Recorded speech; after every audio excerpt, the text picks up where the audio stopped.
Hi, I'm Dan, and welcome to Gaming Comments Episode 2. Today I'm talking about Nintendo here in 2013. Nintendo is a company that's near and dear to my heart. I grew up with Nintendo. I got my first NES system back in 86 or 87, and I've owned every Nintendo console since then. Now, Nintendo's strong point is that they've got the best first-party properties in gaming. They have Mario, Zelda, Metroid, Kirby, Donkey Kong, the list goes on and on. Even though they have such strong first-party titles, their Wii U, yeah, I'm one of like 10 people that own one, is struggling right now due to a lack of games. Coupled with the fact that they have like no third-party support, and their first-party games are just starting to come out, they're struggling, but I think they're going to bounce back. Coming up, they've got the Wonderful 101 later this month. They've got Zelda Wind Waker HD in October, Mario 3D World in November, and Donkey Kong Tropical Freeze in December.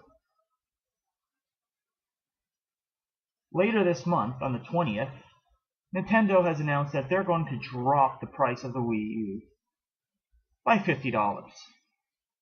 And they're also releasing a bundle where you can get a downloadable version of Zelda. Now, it's not only going to be available in this bundle. If you want to download the game, it'll be available on the 20th for download on the Nintendo eShop. Now, personally, I don't like the Nintendo eShop. But this is a great move by Nintendo. None of their competitors have done this before. Their game is going to be available for download 2 weeks before the retail version comes out.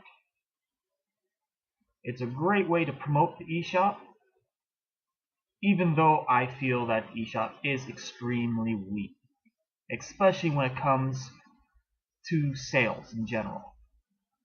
Their sales are few and far between, and it's usually like one game a month. When your competitors are having weekly deals on multiple games, it kind of pales in comparison. Now, one thing that's not hurting is the 3DS. Nintendo is the king of handhelds. Ever since the Game Boy, they have dominated when it came to handhelds. Yes, their 3DS struggled for a little bit, but it bounced quite well once the game started flowing. This year, it's not going to stop. They've got Pokemon X and Y coming out in October, and Zelda Link Between Worlds, and Mario Party Island Tour coming out in November. Coming out the same day as Pokemon is the 2DS. Now, it's getting mixed reactions. Some people think it's a stupid idea, some people think it's a great idea. Personally, I'm one of those people who think it's a great idea. I never play my 3DS in 3D. The only game I could think of that was even worth turning 3D on is Mario 3D Land. Does it surprise me Nintendo's doing this? No. They've basically been releasing new handhelds every year for the last few years. Now, Nintendo has said that this is geared towards younger audiences, but I think older audiences who don't care about 3D will pick this up, considering it is a lot cheaper than the 3D model. Now, earlier this week, Nintendo announced that they're finally going to start using cloud technology. Their competitors have been using it, and they're going to continue using it on their future consoles. Now, with all the possibilities you can do with cloud technology, Nintendo decides to use it for a Pokemon box. Yeah, I'm not too impressed.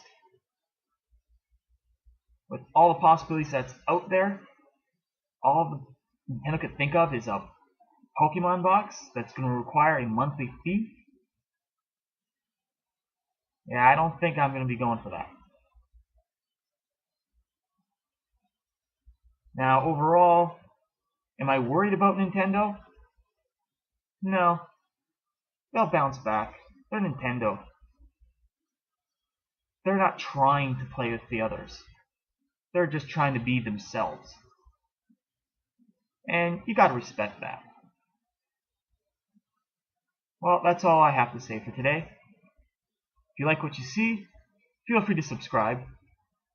Or you can follow me on Twitter @GamingComments.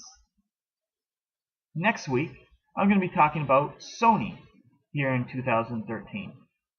Until then, bye.